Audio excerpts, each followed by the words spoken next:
మల్కజ్గిరిలో chicken షాపుల association రాష్ట్ర committee ఆధ్వర్యంలో పత్రికా సమావేశం నిర్వహించబడింది। ఈ సందర్భంగా సంఘం నాయకుడు రాజు మాట్లాడుతూ చికెన్ వ్యాపారులు ఎదుర్కొంటున్న సమస్యలు తీవ్రంగా ఉన్నాయని, తమ డిమాండ్లు పూర్తిగా న్యాయమైనవేనని పేర్కొన్నారు। ఇటీవల కార్పొరేట్ పౌల్ట్రీ సంస్థల ప్రతినిధులు మీడియాలో చేసిన వ్యాఖ్యలు వాస్తవాలకి విరుద్ధమని ఆయన విమర్శించారు। కంపెనీలు తమకు స్కిన్లెస్ కోళ్లను సరఫరా చేయడం లేదని, లైవ్ కోళ్లనే అందిస్తున్నాయని తెలిపారు।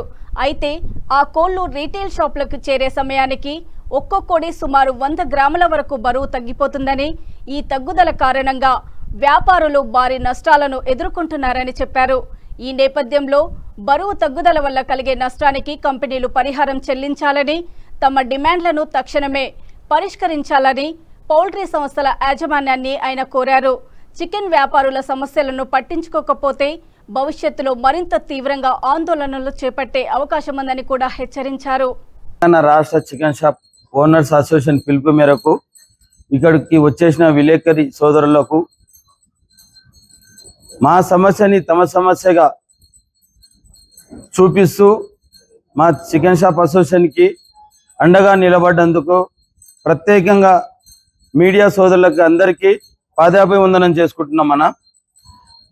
మీ వల్ల మా గొంతు గవర్నమెంట్ దృష్టికి పోయింది అనుకుంటున్నాము, కాబట్టి ప్రత్యేక ధన్యవాదాలు మీడియాకు ముందుగా తెలుపుతూ, మొన్న జరిగిన 1 తారీఖు జరిగిన బంద్ భారీ ఎత్తున సక్సెస్ అయింది। అన్ని జిల్లాల్లోకి వెళ్ళి మండలాలకు వెళ్ళి కూడా బాగా సపోర్ట్ చేసి స్వచ్ఛందంగా అన్ని దుకాణాలు మూసేసిరు। ఓన్లీ 1%, 2% కొన్ని కంపెనీలు తప్ప చాలా మంచిగా బంద్ ప్రశాంతంగా ఎక్కడ కూడా ఎలాంటి అవాంఛనీయ సంఘటనలు జరగకుండా చాలా నీట్గా మేమైతే ప్రభుత్వం దృష్టికి తీసుకోదలుచుకున్నామో ఆ విషయము చాలా నీట్గా చెప్పదలుచుకున్నాము। నిన్న జరిగిన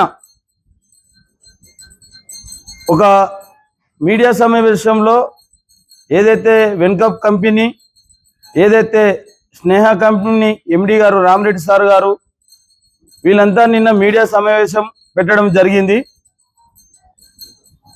మా బంద్కు స్పందించి మీడియా సమావేశం పెట్టిన వెన్కప్ కంపెనీకి ప్రత్యేకంగా రామరెడ్డి సార్ గారికి ప్రత్యేక ధన్యవాదాలు తెలుపుతున్నాము। మా బాధను కూడా వాళ్ళు వ్యక్తపరిచిన రూపం కూడా చాలా మంచిగా చెప్పారు। మా బాధని కూడా వాళ్ళే చెప్పారు, వాళ్ళ నోటితోనే చెప్పారు। కొంచెం మేము మాకున్న చిన్న ప్రాబ్లంని మీ ద్వారా మళ్ళా వాళ్ళకు చూపిద్దామని వినిపిద్దామని ఈ మీడియా సమావేశం పెట్టడం జరిగింది। ఏదైతే సార్ వాళ్ళు చెప్పిర్రో మాకు అదే విధానాన్ని ఎక్కడ కూడా తప్పు లేకుండా చూపించడానికి ఏర్పాటు చేసిన ఈ సమావేశందే కాబట్టి సార్ వాళ్ళు కూడా దయచేసి ఒక మీడియా వేదికగా